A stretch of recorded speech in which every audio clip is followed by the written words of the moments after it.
Hey guys, it is Spencer here with Toucan Tech, and today we're going to be talking about what you should expect in this year's WWDC. So for those of you who don't know, WWDC is Apple's Worldwide Developers Conference, and it is happening on Monday, which is in just a few short days. So right off the bat we have iOS, and this is one of the things that people look forward to at WWDC, because obviously iOS is the world's most advanced mobile operating system, which we all use on our iPhones every single day. So for this year, we are looking at a possible update to how it looks, a design update. And we haven't really seen a huge design update since iOS 7 back a couple years ago. So one of these design changes is going to be dark mode, and we're finally going to be seeing it. We're finally going to be able to use it because it's currently in the current installation of iOS. It's just locked. Some reason. So hopefully we'll be seeing design updates to a couple different apps. Last year we saw an update to the Maps application and also the clock. We got the dark mode in there for some reason, but nowhere else, so okay. We can always cross our fingers and hope that they're gonna make some crazy design change to like the lock screen or something, but it's probably unlikely, but hey, we can always hope. Another feature that has been a little bit rumored, not a lot, but a little bit, is a way to pay your friends. So this could be a competitor to Square Cash and could possibly run through Apple's Apple Pay service. So another thing that is rumored is improvements to the operating system that runs on iPads, which is obviously iOS, but it's a slightly different version. But right now, the only real difference is multitasking, and that's pretty much it. So supposedly they're going to be adding some things like drag and drop, which would allow you to drag things from some apps and drop them on other ones.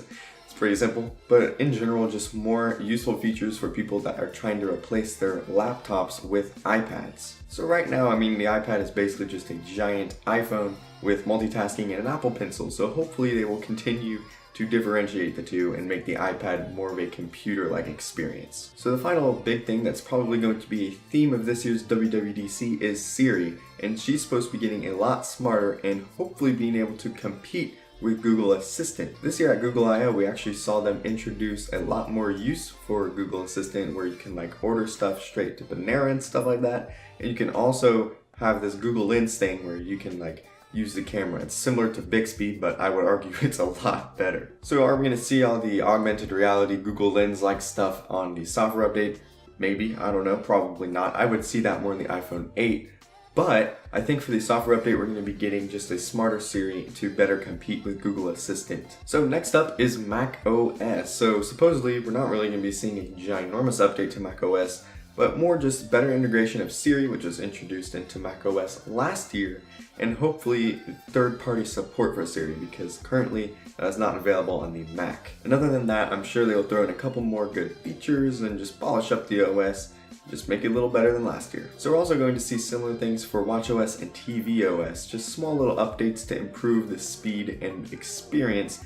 And mainly for tvOS, supposedly they're going to try to maybe replace the current TV guide, because they haven't really addressed that yet. But other than that, there aren't really any rumors for the two of those. So now we're getting into the hardware portion, which is kind of weird because generally WWDC is focused all around software.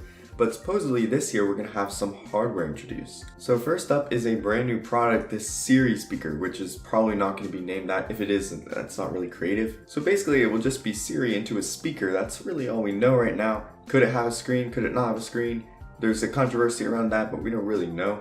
The main thing we do know is that it will be a direct competitor to Google Home and Amazon Alexa. Another possible feature for the Siri speaker is a hub for all of your HomeKit devices, so all of your lights and doorbells and stuff like that could all sync into one place. Next up is the MacBook, and we have actually seen in the last few days Apple say that the 15-inch MacBook won't be able to ship until after June 5th, and June 5th happens to be the day of WWDC. So I think what's going to happen is it's just going to be a refresh with Intel's new Kaby Lake processors to make them more energy efficient and faster. I don't think we're going to see any redesign because we just had that, but yeah. So there might also be a RAM upgrade, but I think this is probably going to happen later down the line, but we never know. So the next thing that could potentially happen at WWDC is a brand new iPad unveil. So essentially what they think is going to happen is they're going to unveil a 10.5-inch iPad that will replace the 9.7-inch iPad Pro, and basically it would just have a bigger screen and smaller bezels and not necessarily a bigger footprint. So that is what we suspect is going to happen at WWDC in 2017. If you guys enjoyed the video, be sure to leave a like and subscribe, and while you're at it, why don't you join the notification squad, hit that bell, and other than that, we will see you on the flip side.